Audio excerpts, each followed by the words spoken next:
ইসলামী ব্যাংকের জন্ম হয়েছে 1983 সালে, আর বাইতুল শরফ ফাউন্ডেশন ইসলামী ব্যাংক প্রতিষ্ঠার জন্য কাজ শুরু করেছে 1979 সালে।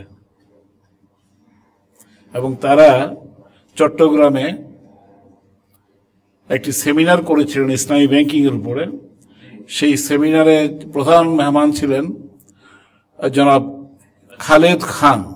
দুইজন খালেদ ছিলেন বাংলাদেশ ব্যাংকের ডেপুটি গভর্নর, একজন হচ্ছেন খালেদ খান আর একজন হচ্ছেন এম খালেদ। তো খালেদ খান সাহেব চিফ গেস্ট ছিলেন, আতাউল করিম সাহেব সেখানে বাংলাদেশ ব্যাংকের এক্সিকিউটিভ ডিরেক্টর পাবলিক রিলেশনস তিনি ছিলেন, এবং এম আইজুল হক তিনি তখন সোনালী ব্যাংক স্টাফ কলেজের প্রিন্সিপাল ছিলেন। তারা সেখানে জয়েন করেন এবং সেখান থেকে দাবি উচ্চারণ করা হয় এবং পদ্ধতি নিয়ে কথা বলা হয় যে জনগণ আস্থা রাখতে পারেন যে বাংলাদেশে যদি ইসলামী পদ্ধতির ব্যাংকিং চালু হয় তাহলে বাংলাদেশের মানুষ আর্থিকভাবে এবং সামাজিকভাবে বেনিফিটেড হবে।